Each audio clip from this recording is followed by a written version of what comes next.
오늘은 데살로니가전서 4장 13절에서 18절 말씀을 통해서 소망의 말씀들로 위로하라, 소망의 말씀들로 위로하라라는 제목으로 같이 말씀을 살펴보고자 합니다. 우리가 바울 서신서를 순서대로 읽어가고 있습니다. 지금 이제 데살로니가 전서를 읽고 있고요. 늘 말씀드렸지만 이제 성경 교사, 성경 해석하시는 분들, 주석가들은 이 데살로니가 전서를 초신자들을 위한 교리, 그 서신서다라고들 이야기를 하게 됩니다. 그런데 그러면서도 구원과 성장을 강조하기도 하지만 부활과 재림을 강조하는 것을 이제 보게 됩니다. 그래서 초신자들도 분명히 알아야 될 것이 바로 부활에 대한 부분과 재림에 대한 부분이라는 것을 이제 알 수가 있습니다. 데살로니가전서 1장을 보시면 복음에 대해서 먼저 언급을 합니다. 그래서 하나님의 말씀으로 받고, 사도 바울이 전하는 말씀을 하나님의 말씀으로 받고 그걸 받아들였던 데살로니가 교회를 떠올리게 합니다.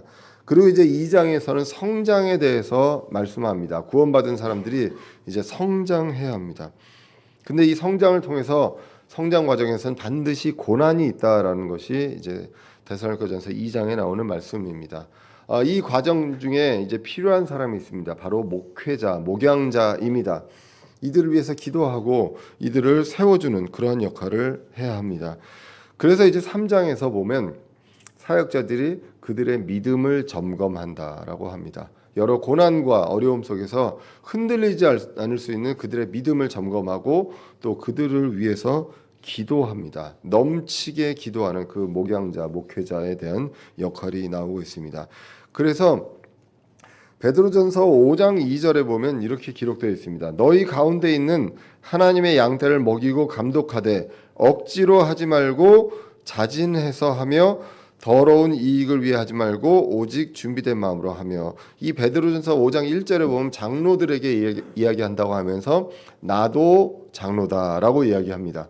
그래서 이 교회의 감독자, 목회자들에게 하는 이제 말씀이죠. 그래서 하나님의 양떼를 먹이고 감독하라라고 말씀하고 있습니다. 그래서 억지로나 자진해서 하지 말고 더러운 이익을 위해서 하지 말고 준비된 마음으로 하고, 또 주인처럼 군림하지 말고 양떼에게 본이 되라라는 말씀으로 이제 하게 됩니다. 그래서 이러한 일들을 사역자가 하게 됩니다. 이것의 목적이 무엇이냐라고 한다면 성도들을 믿음의 이 고난 속에서 믿음이 흔들리지 않게 굳게 세우는 것이 목적이다라고 말씀하고 있습니다. 그래서 데살로니가전서 3장 13절 우리가 읽어봤던 전 구절입니다. 이것은 그분께서 우리 주 예수 그리스도께서 자신의 모든 성도들과 함께 오실 때에 하나님 곧 우리 아버지 앞에서 너희 마음을 거룩함 속에서 흠잡을 것이 없게 굳건히 세우시게 하려 함이라라고 기록하고, 그리고 이제 4장으로 넘어오게 됩니다. 그래서 이제 4장에서는 성도들의 삶입니다. 근데 이 삶이 어떤 삶이 되어야 되겠느냐? 나를 기쁘게 하는 삶이 되어야 되느냐, 아니면 하나님을 기쁘게 하는 삶이 되어야 하겠느냐, 이 내용에 대해서 4장에서 이제 말씀을 하고 있는 것입니다. 그래서 먼저 나왔던 것이 8절까지 거룩히 구별되는 삶이 있어야 한다. 세상의 사람들과 사는 그 삶과 거룩히 구별되는 삶, 이것이 있어야 한다라는 내용이 있고요. 그리고 두 번째로 9절에서 10절까지는 우리 지체들 간의, 형제 간의 사랑을 이야기하고 있습니다. 그래서 보통 사람들이 그냥 조직 간에 아끼고 뭐 챙겨주고 하는 것이 아니라 그 이상의, 그 한계가 없는 그러한 사랑, 이것을 말씀하고 있습니다. 그리고 이제 세 번째가 세상에 대해서 정직해야 합니다. 그리고 저와 여러분들의 손으로 조용히 일하라, 부지런히 일하라라는 내용이 이제 성경에 이제 기록이 되어 있습니다. 그리고 이제 오늘 본문에 이제 마지막 오늘 그 주제, 하나님을 기쁘게 하는 삶에 대해서 본다고 하면 바로 재림의 소망입니다. 오늘 본문은 재림과 부활과 휴거에 대한 대표적인 교리를 나타내는 대표적인 구절 중에 이제 하나가 됩니다. 오늘 본문도 있고요. 그리고 이제 고린도 전서 15장 51절에서 54절은 부활에 대해서도 말씀합니다. 부활은 뭐냐면 몸이 변화하는 것이다라고 성경이 이제 기록하고 있습니다. 예수님이 부활한 것을 어떤 모형으로 보느냐? 그리스도 안에서 죽은 자들이 부활하는 그것의 모형으로 이제 볼 수 있습니다. 그 다음에 이제 예수님이 재림하는 것은 어떻습니까? 그때까지 살아있는 사람들, 살아있는 성도들이 어떻게 부활하는지 이것을 이제 보여주는 것이라고 볼 수 있습니다. 그래서 요한일서 3장 2절에 보시면 주님과 같은 모습이 된다고 합니다. 그리고 빌립보서 3장 21절에 보시면 부활에 대해서 몸이 변화하는 것이다라고 말씀하고 있습니다. 빌립보서 3장 20절은 우리의 생활 방식은 하늘에 있으며 거기로부터 또한 우리가 구원자 주 예수 그리스도를 기다리노니 그분께서는 모든 것을 자기에게 복종시킬 때 사용하는 능력을 발휘하사 우리의 천한 몸을 변화시켜 자신의 영광스러운 몸과 같게 만드시리라라고 기록이 되어 있습니다. 죽었다 살아나는 것이 부활이 아니라 몸이 변화하는 것이 부활이다라는 것이 성경적 정의가 되겠습니다. 이러한 구절들과 함께 오늘 구절은 이제 재림에 대한 대표적인 구절 중에 하나다라고 이제 기록이 우리가 이제 볼 수가 있고요. 왜 이 내용이 나왔냐라면 당시 이제 데살로니가 교회 이제 초신자라고 모형으로 봤을 때 그 교회에 이제 궁금증이 있었던 것으로 보여집니다. 궁금증 또는 의문점 또는 의심, 두려움 이런 것들이 있었던 것으로 보여집니다. 이것이 무엇이냐면 오늘 본문을 통해서 본다면 이미 그리스도 안에서 죽은 성도들이 있습니다. 이 성도들이 어떻게 되었는가에 대한 궁금증이 있었던 것 같고 그리고 재림에 대해서 궁금증이 있었던 것으로 이제 우리 4장, 5장에 걸쳐서 보면 나오게 됩니다. 그리고 주님이 오실 때까지 살아있는 성도들은 어떻게 될 것인가 이 부분들에 대한 궁금증도 있었던 것 같습니다. 그래서 이 부분들에 대해서 오늘 본문이 말씀을 하고 있습니다. 이런 궁금증이 왜 생길까 그리고 걱정되고 우려가 왜 생길까라고 본다면 이건 당연히 아무도 경험해본 자가 없습니다. 부자건 가난한 자건 아니면 아무리 공부를 많이 한 자건 연구를 많이 한 과학자건 아무도 이 부분들에 대해서 답을 줄 수 없는 상황입니다. 의학적으로도 이제 그렇습니다. 특별히 이제 사후 세계는 사실은 우리 그 크리스천들만 이야기하는 건 아니죠. 모두가 이제 사후 세계를 이야기합니다. 그래서 사후 세계가 없다고 단정할 수도 없습니다. 그렇다고 있다고 할 수도 없죠. 단정 증명할 수 없다는 것입니다. 과학적으로 이런 부분들, 의학적으로 증명할 수 없다는 것입니다. 그런데 여러분들 오늘 본문 아까 읽어봤지만 이거 믿으세요? 네. 이게 믿는 게 상식적인가요? 네. 여러분들 누가 공중으로 이렇게 올라가는 거 보신 적 있어요? 그리고 내가 알고 있는 사람이 죽었는데 갑자기 다른 모습으로 나타나가지고 내가 그 사람이야 라고 얘기하는 거 보신 적, 경험한 적이 있으신가요? 근데 그거를 어떻게 철석같이 믿으세요? 네. 이거 되게 그냥 사람들이 보면 정상이 아니죠. 정상이 아닙니다. 근데 정상이 아닌 것을 우리는 믿고 있습니다. 이게 믿는다는 것 자체가 사실은 정상이 아닙니다.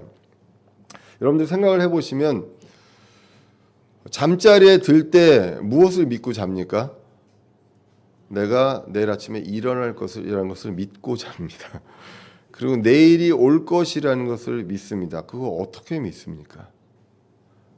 갑자기 내일 무슨 일이 생길지, 우리가 오늘 자다가 갑자기 어떤 일이 벌어질지 모르잖아요. 그리고 약속을 합니다. 오늘 어디 몇 시에서 어느 장소에서 만납시다. 우리가 거기까지 잘 갈 수 있으리라는 것을 어떻게 믿죠? 근데 그런 것들을 논리적으로 믿지 않습니다. 그냥 믿어요. 그리고 우리가 계획을 세웁니다. 연간 계획을 세우고 중장기 계획을 세웁니다. 제가 지금 보통 이제 그 학교에서 이제 그 연구 과제 그 연구비를 따기 위해서는 제안서를 쓰는데 그게 보통 5년짜리가 많아요. 그럼 5년짜리 제가 쓰면서 그런 생각 꼭 하거든요. 이 5년이 마칠 때까지 그 예수님이 그 전에 오시지 않을까? 그러면 나는 그 다음에 뭐라고 적어야 될까? 예수님 오신다고 적어야 되나? 10년짜리 과제도 있거든요. 10년 이거 그 전에 예수님 오시지 않을까? 뭐 이런 생각들을 하게 됩니다. 그런데 우리는 막연히 그것을 믿습니다. 그것이 어떻게 보면 믿음입니다. 근데 그 믿음을 믿으면서 불안해하기도 하고 그렇습니다. 과학적인 것만 믿느냐? 우리 사실 따지고 보면 그렇지 않아요. 의학을 어디까지 믿습니까?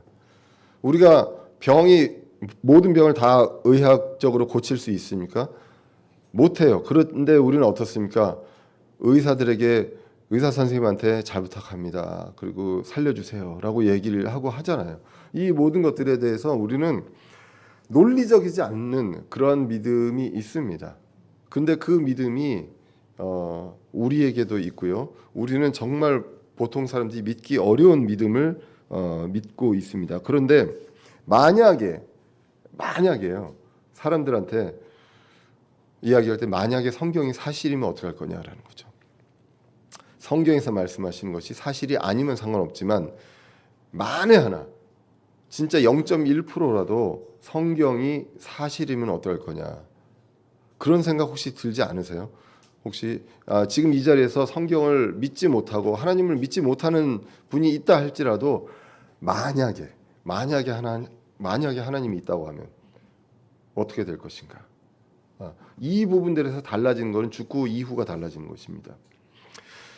저만 이런 얘기했으면 제가 굉장히 유명한 사람이 됐겠죠. 근데 제가 얘기한 게 아니라 수학자이자 과학자이고 철학자인 파스칼이 이 내용을 이야기를 했습니다. 많이 들어보셨을 것입니다. 파스칼은 이렇게 얘기했습니다. 신의 존재를 철학자니까 논증으로 증명하기보다는 합리적 선택의 관점에서 믿는 것이 더 이득이라는 것으로 주장을 합니다.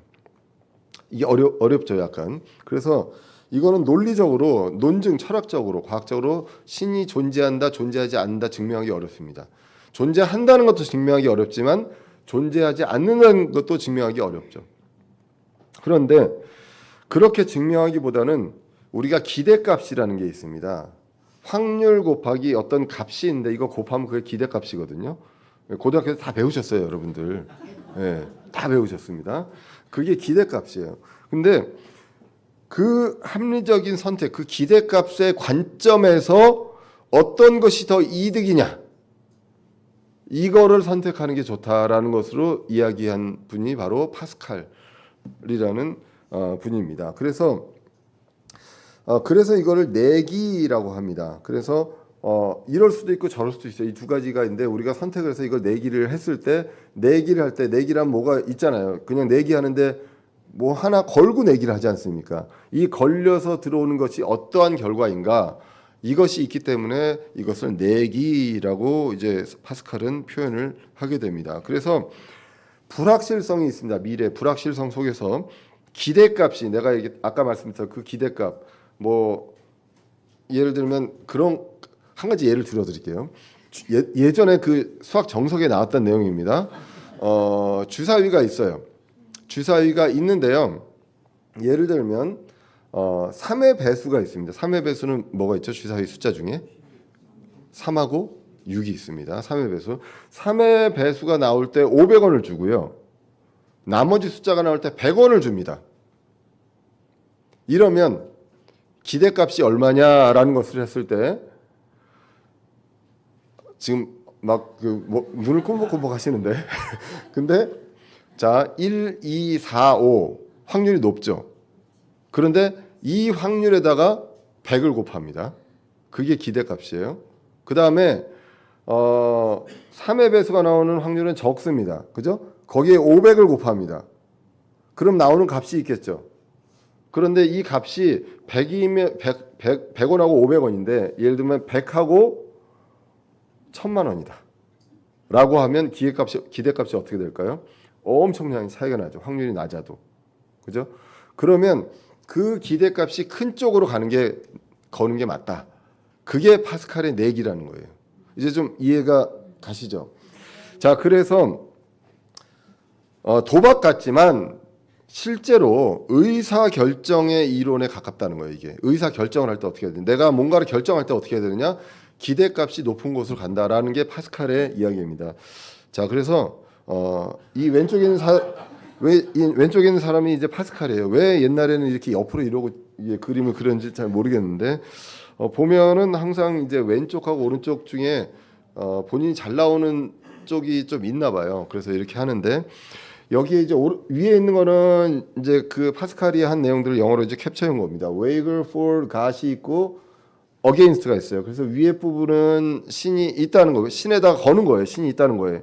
그리고 아래는 신이 없다는 거에 내기를 거는 겁니다.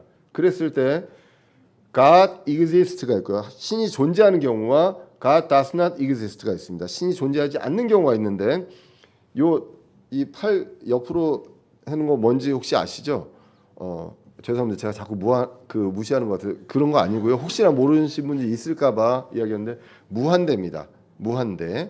예, 그래서 이런 경우에는 하나님한테 내기를 걸었고 하나님이 계실 때는 우리의 기대값이 뭐냐? 무한대라는 거예요. 그런데 하나님이 계신다는 걸 걸었는데 하나님이 안 계시잖아요. 그러면 이거는 기대값이 정해져 있어요. 뭐 1,000만 원, 뭐 500만 원 정해져 있다라는 거예요. 그 다음에 하나님이 안 계신 곳에 걸었습니다. 걸었는데 하나님이 계셔요.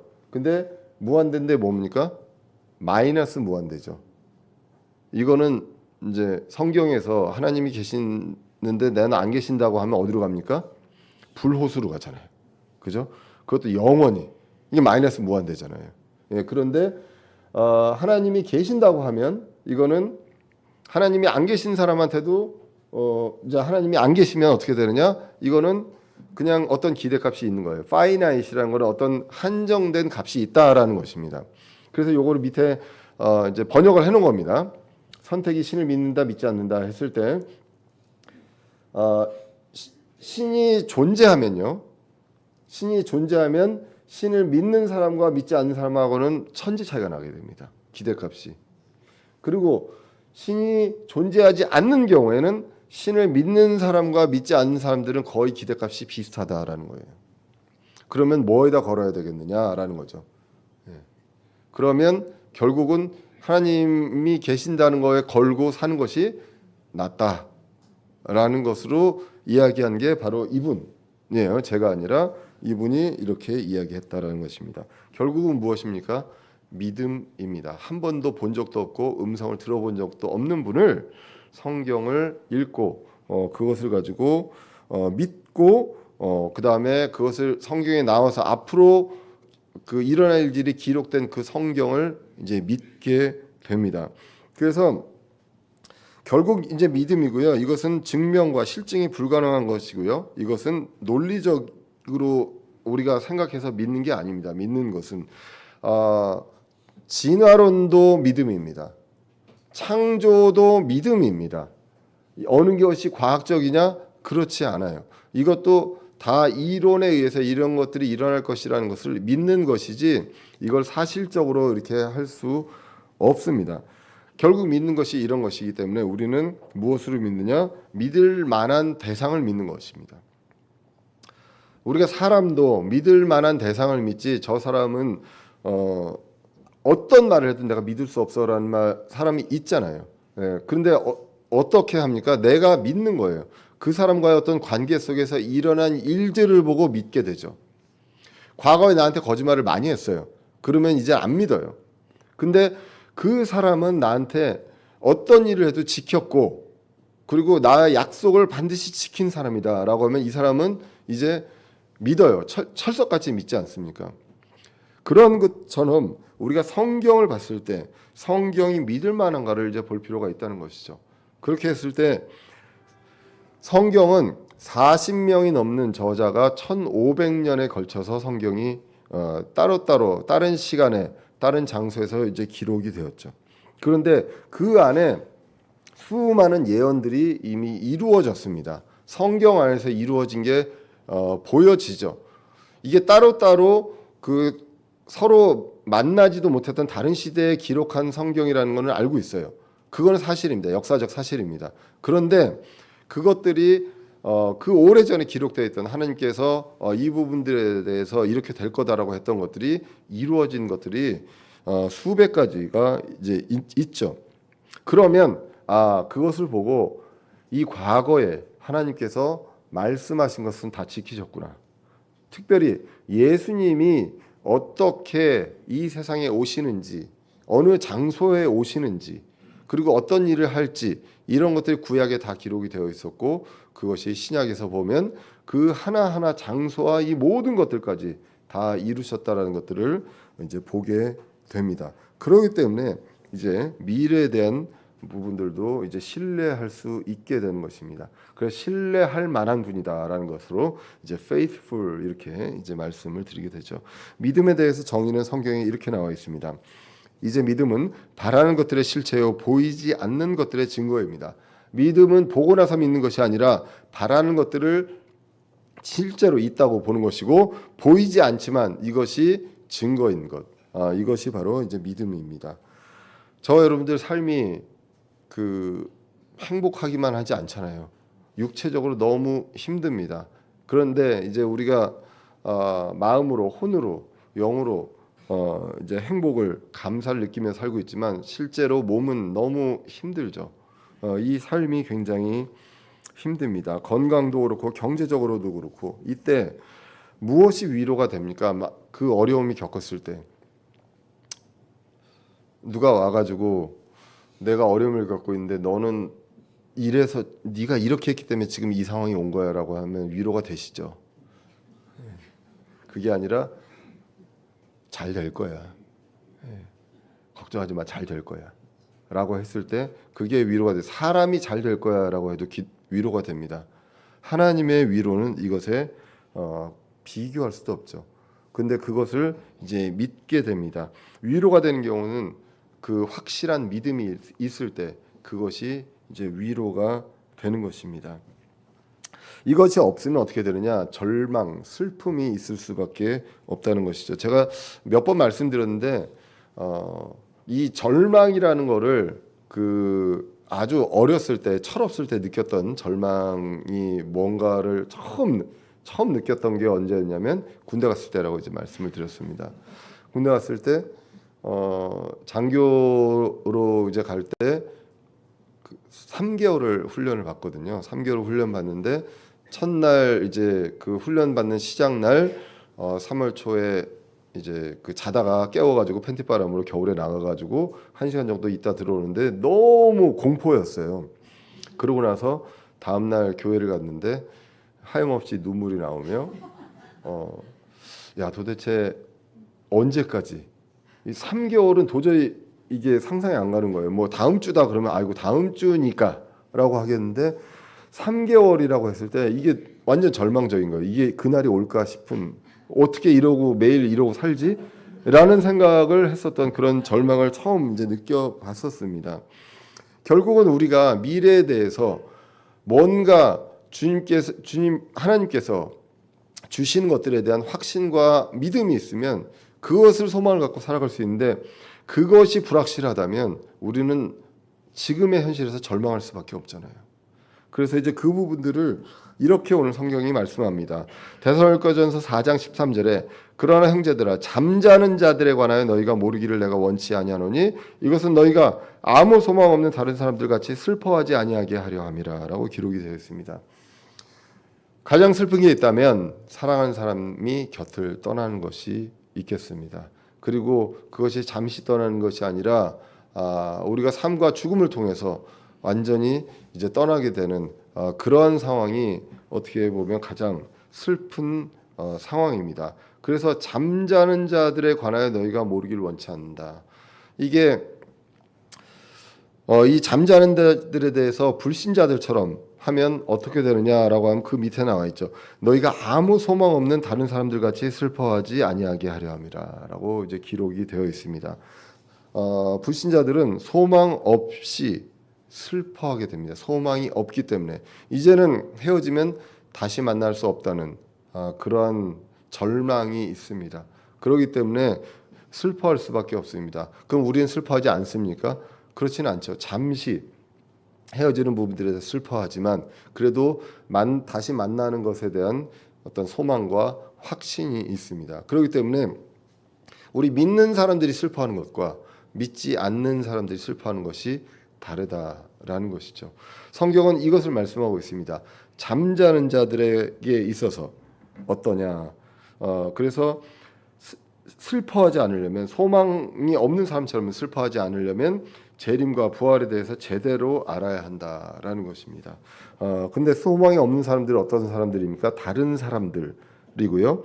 에베소서 2장 12절에는 이렇게 기록되어 있는 사람들입니다. 그때 너희는 그리스도 밖에 있었고 이스라엘 연방 국가 밖에 있던 외인들이며 약속의 언약들에서 분리된 낯선 자여 세상에서 소망도 없었고라고 기록이 되어 있습니다. 그때는 하나님의 사람이 아니었습니다. 외인이었습니다. 이방인이었고 하나님께서 약속하신 그 언약, 여기에서 분리된, 거기가 관계가 없는 사람들이었습니다.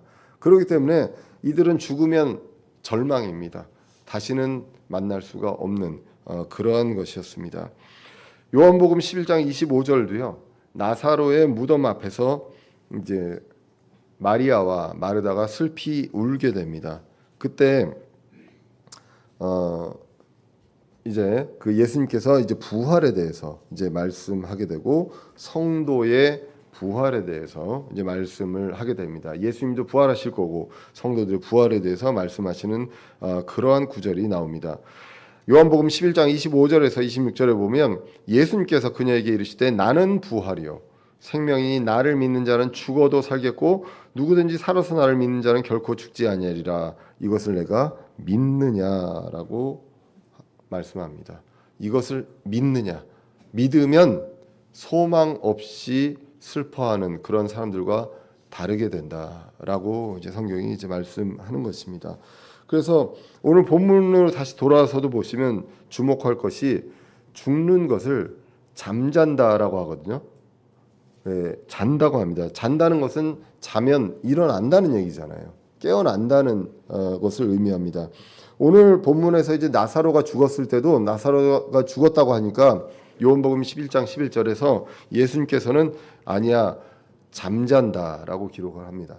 그래서 모든 사람들이 다 죽는 것은 하나님 입장에서 성경적인 관점에서는 다 자는 것입니다. 언젠가는 다시 일어나게 된다라는 것으로 이제 성경은 말씀합니다. 그래서 죽으면 어떻게 됩니까? 성경은 혼이 분리가 돼서 이 세상을 떠도는 것이 아니라 바로 낙원과 지옥으로 가게 됩니다. 낙원 아니면 지옥으로 가게 되죠. 그래서 누가복음 16장 22절에서도 보시면 부자와 거지 나사로가 죽어서 낙원과 지옥으로 그 자리에서 이제 가는 것을 보게 됩니다.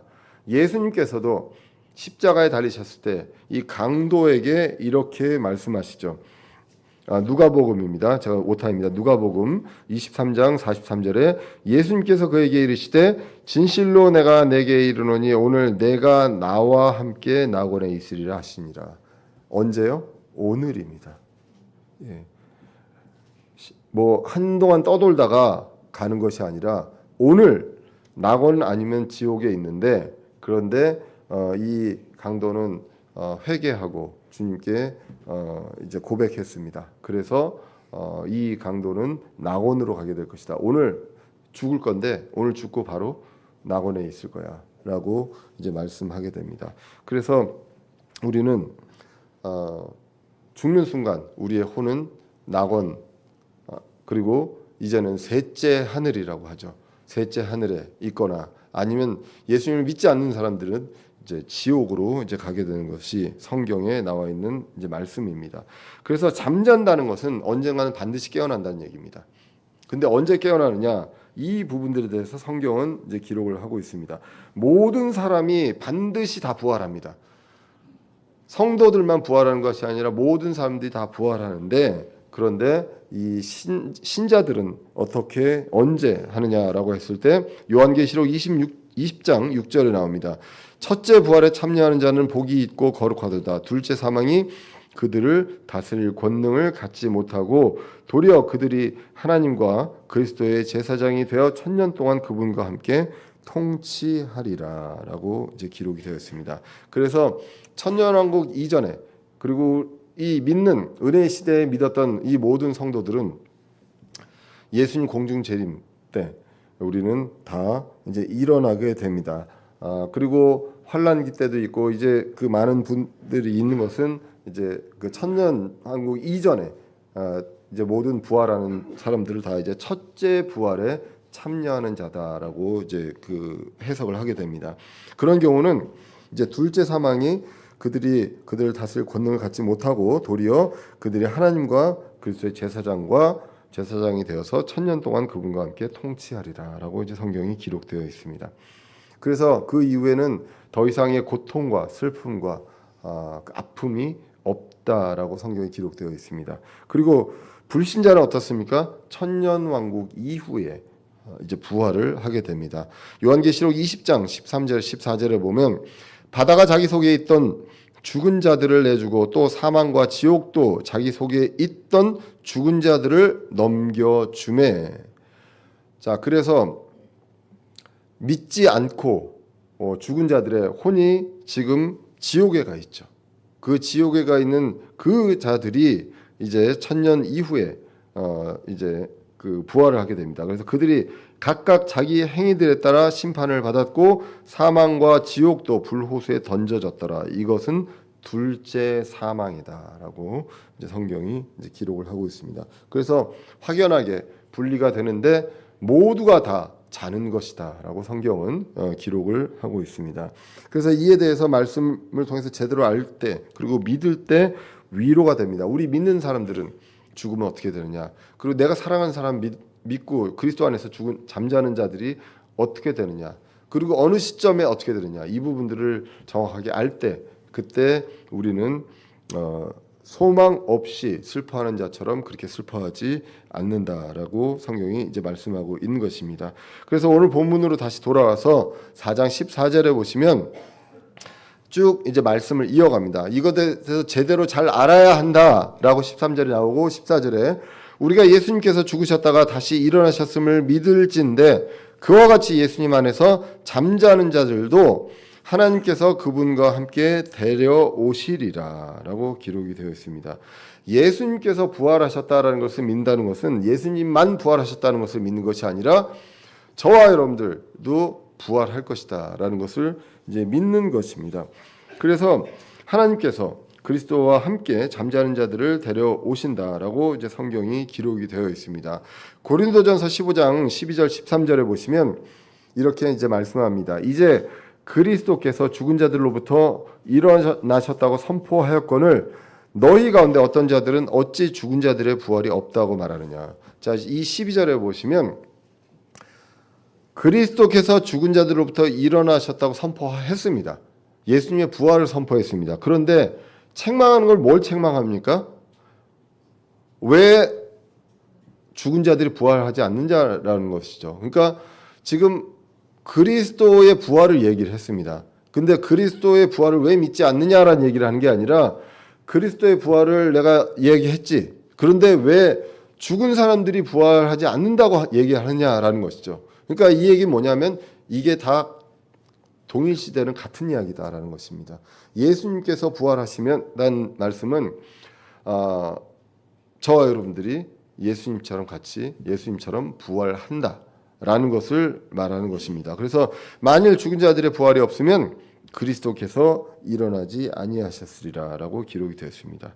그래서 이 부분들에 대해서 예수님의 부활을 말씀하셨던 것은 우리의 부활을 이야기하는 것이다라고 우리는 성경을 통해서 이제 볼 수가 있습니다. 그런데 이 부활에 순서가 있다라고 성경이 기록을 하고 있습니다. 15절로 가서 보시면 우리가 주의 말씀으로 너희에게 이것을 말하노니 성경에 기록되어 있는 말씀으로 말하노니 곧 주께서 오실 때까지 살아서 남아있는 우리가 결코 잠자는 자들보다 앞서지 못하리라라고 기록이 되어 있습니다.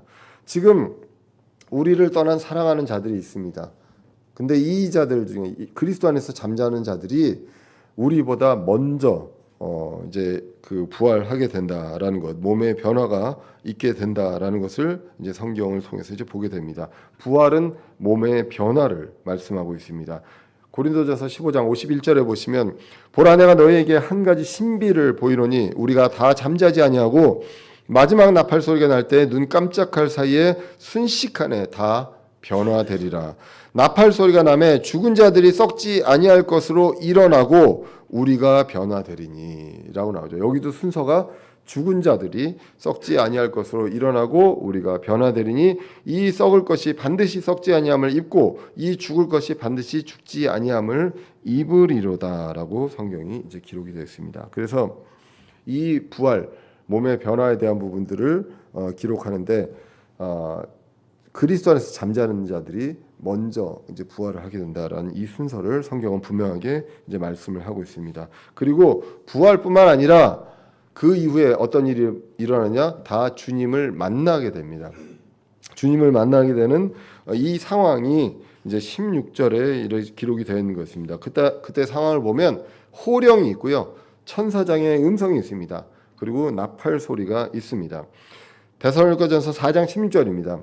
주께서 호령과 천사장의 음성과 하나님의 나팔 소리와 함께 친히 하늘로부터 내려오시리니 그리스도 안에서 죽은 자들이 먼저 일어나고 라고 이제 기록이 되어 있죠. 그래서 계속해서 죽은 자들, 그리스도 안에서 죽은 자들을 말씀하고 있습니다. 근데 이때 상황이 어떻게 되냐면 호령이 있답니다. 그리고 천사장의 음성이 있다라고 이제 기록이 되어 있습니다. 예, 그리고 하나님의 나팔 소리 이런 부분들이 이제 기록이 되어 있죠. 예, 그래서 이 부분들이 결국은 주님이 이제 공중 재림할 때 나타나는 그런 현상으로 이제 볼 수가 있습니다. 그래서 이 부분들을 가지고 많이 어떤 분들은 이제 이러한 해석도 있습니다. 여러분들 각자의 이름, 그때까지 살아 있었던 사람들, 살아 있는 존재입니다. 죽은 자들 말고 살아 있는 존재들에게 이름을 부르는 거죠. 뭐 죽은 자들한테도 한다고도 하기도 하고요. 근데 이름을 부릅니다. 개개인하게 들리는 이름을 부를 것이다라고 이야기하기도 합니다. 그리고 천사장의 음성이 있고 또 나팔 소리도 있습니다.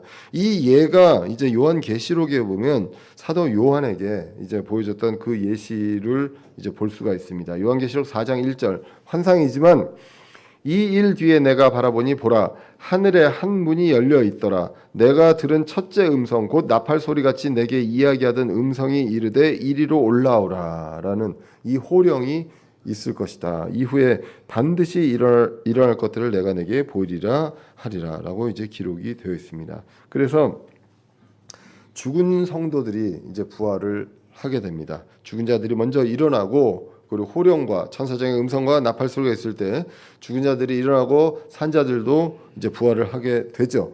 그래서 이 죽은 자들이 부활한 후에 이제 어떤 일이 벌어지냐 17절에 나오게 됩니다. 그 뒤에 살아서 남아있는 우리가 그들과 함께 구름들 속으로 채어 올라가 공중에서 주를 만나리라.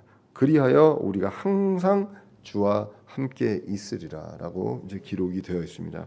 그래서 죽은 자들 부활하고 나서요. 그 이후에 살아남아 있는 우리 그 당시에 이제 사도 바울과 데살로니가 교회가 되겠죠.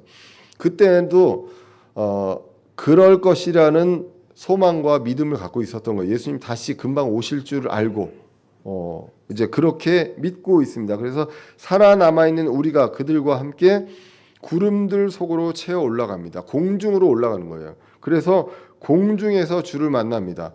주님은 어디 계십니까? 셋째 하늘에 계십니다. 거기서 공중까지 오시고 그리고 우리는 여기서 공중으로 올라가서 그분을 이제 만나게 됩니다. 이것이 바로 공중 재림입니다. 성경은 예수님의 재림을 두 가지로 말씀하고 있습니다. 공중 재림이 있고 지상 재림 또는 지상 강림이 있죠. 그 사이에는 약 7년 정도의 기간이 있다라고 성경이 기록하고 있고 그 7년이 바로 환란기입니다. 그래서 우리는 그러면 언제 올라가느냐? 7년 환란기가 시작하기 전에 우리는 공중으로 올라갑니다. 그리고 그 사이 7년 동안에 남아 있는 자들이 이제 환란기를 통과하게 된다라고 되어 있고 환란기가 끝날 때 우리는 주님과 같이 지상으로 내려오게 된다라는 것이 이제 지상 강림이 되겠습니다. 그래서 마태복음 유대인들에게 그 쓰여진 이 대상으로 쓰여진 마태복음에는 이 예수님의 지상 강림에 대한 내용이 나와 있습니다. 오늘 데살로니가전서는 우리가 어디서 만나냐고 하면 땅에서 만나는 게 아니라 공중에서 만난다고 말씀이 되어 있거든요. 마태복음 24장 30절에 보시면 그때에 사람의 아들의 표적이 하늘에 나타나고 그때 땅의 모든 지파가 애곡하며 사람의 아들이 권능과 큰 영광을 가지고 하늘의 구름들 가운데서 오는 것을 보리라. 어디에 있을까요? 지금 이 보는 사람들은 땅에 있겠죠. 지금 땅에서 구름들 사이로 오는 그분을 보게 됩니다. 우리는 어디로 갑니까? 공중에 있고요. 그래서 이 마태복음 24장에 나왔던 여러 가지 징조들이 있습니다. 전쟁과 기근과 이 모든 그 환란에 대한 부분들, 그 부분들이 우리에게 적용되느냐? 그렇지 않다라는 것이죠. 그 유대인들은 이 환란기를 통과해야 합니다. 예수님을 받아들이지 않았기 때문에. 그래서 이 마태복음, 유대인들에게 대상을 쓰였던 마태복음에는 이 지상 강림에 대한 내용이 나와 있고, 우리 교회, 데살로니가 교회, 이 하나님의 교회에게 쓰여진 성경에서는 공중에서 주님을 만나는 것이 쓰여 있게 됩니다. 그러면 우리가 공중에 있는 동안은 무엇을 하게 됩니까? 그리스도의 심판석이 있다라고 성경이 기록하고 있습니다. 고린도후서 5장 10절입니다. 우리가 반드시 다 그리스도의 심판석 앞에 나타나리니 이로써 각 사람이 좋은 것이든 나쁜 것이든 자기가 행한 것에 따라 자기 몸 안에 이루어진 것들을 받으리라라고 기록하고, 이것이 이제 고린도전서 3장에 보시면 보상에 대한 심판이다라는 것입니다. 벌이 아니라 우리가 이룬 것들에 대해서 상을 받는 것이 있고, 그리고 또 이제 무엇이 있느냐라고 하면 어린 양의 혼인 잔치가 있다고 기록이 되어 있습니다. 요한계시록 19장 7절에 보시면 우리가 즐거워하고 기뻐하며 그분께 존귀를 돌릴지니 어린 양의 혼인 잔치가 이르렀고 그분의 아내가 자신을 예비하였도다. 교회는 그리스도의 아내이죠. 그렇기 때문에 그리스도의 아내와 그리스도가 혼인 잔치를 벌이게 됩니다. 그것이 공중에서 있을 그런 일이다라고 성경이 이제 기록되어 있습니다. 그래서 이것을 믿고 그것이 복된 소망이 될 때 우리에게 위로가 되는 것입니다. 어떤 것이 영원한 위로가 될까요? 우리가 영원히 이렇게 살 것이다라는 그 확신, 믿음입니다. 그런데 이것을 보여준 것이 아니라 성경 기록에서, 이 성경 기록의 수많은 예언들을, 약속을 지키신 그 하나님이 기록하신 그 성경을 보고 앞으로의 것들을 믿을 때, 그때 그것이 복된 소망이 된다라는 것입니다. 그래서 오늘 본문 마지막에 그러므로 이 말씀들로 서로 위로하라라고 기록이 되어 있습니다. 어떤 말로 위로하겠습니까? 어떤 말로요? 어떤 말로 위로가 안 되는 그런 상황들이 너무 많죠. 그럴 때 우리는 이 어떤 소망에 대한 말씀으로 위로하고, 또 기도로 슬픔에 빠져 있는 그분들이, 지체들이 이 말씀이 기억나고 이 말씀에 대해서 확신을 갖고 위로가 될 수 있도록 기도하는 것이 이제 필요합니다. 그래서 소망의 말씀들로 위로합니다. 우리의 삶은 아까도 말씀드렸지만 힘듭니다. 육신 때문에 힘듭니다. 왜냐하면 이 육신은 세상의 여러 유혹과 정욕에 약합니다. 그래서 이 육신이 힘들면 우리의 혼이 힘들게 되죠. 로마서 7장 18절입니다. 내 안에 곧 내 육신 안에 선한 것이 거하지 아니하는 줄을 내가 아노니 원함은 내게 있으나 선한 그것을 어떻게 행할지는 내가 찾지 못하노라라고 이제 기록이 됩니다. 그래서 너무나도 힘들고 슬프고 그런 일들이 이거 지나가면 또 있고 뭐 이런 일들이 우리 인생에 많이 있습니다. 그런데 이걸로 끝나면, 그리고 앞으로도 영원히 이렇다고 하면 정말 절망적이겠죠. 그런데 성경에서 말씀하신 내용은 이제 주님 다시 오실 때 우리는 썩지 아니할 몸이 변화돼서 공중에서 주님을 만나게 됩니다. 그리고 이 공중에서 그리스도의 심판석으로 보상을 받고, 또 어린 양의 혼인잔치가 이루어지고, 그 다음에 천년왕국이 있고, 그리고 천년왕국 이후에 이제 영원히 새 예루살렘에서 이제 주님과 함께 이제 살게 됩니다. 그 새 예루살렘에 대해서 이렇게 기록합니다. 요한계시록 21장 4절에 또 하나님께서 그들의 눈에서 모든 눈물을 씻어 주시리라. 다시는 사망이 없고 슬픔도 울부짖음도 없으며 또 아픔도 다시는 없으리니 이는 이전 것들이 지나갔기 때문이라 하더라라고 기록이 되었습니다. 그 앞에는 어떤 내용이 있는지 여러 번 말씀드렸죠. 새하늘과 새 땅이 있고 뭐가 없다고요? 바다가 없다고. 제 전공이 해양공학입니다. 쓸데없는 학문을 지금 열심히 이제 공부를 하고 있습니다. 바다도 없다. 다른 거 없다는 얘기는 하는데 바다만 없다라는 내용을 얘기를 합니다. 새 예루살렘에는 바다가 없을 것입니다.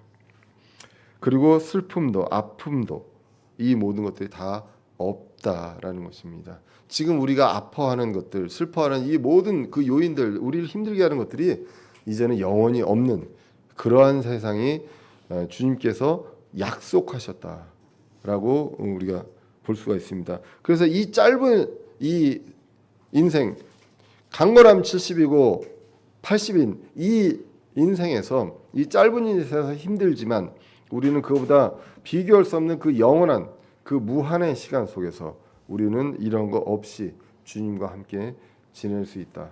그래서 잠시 슬픔이 있지만 그 슬픔이 소망 없는 슬픔이 아니라 우리가 믿는 사람들이 소망을 갖고 위로가 되는 그러한 말씀을 가지고 붙들고 살아가야 하겠습니다. 이것이 바로 복된 소망이죠.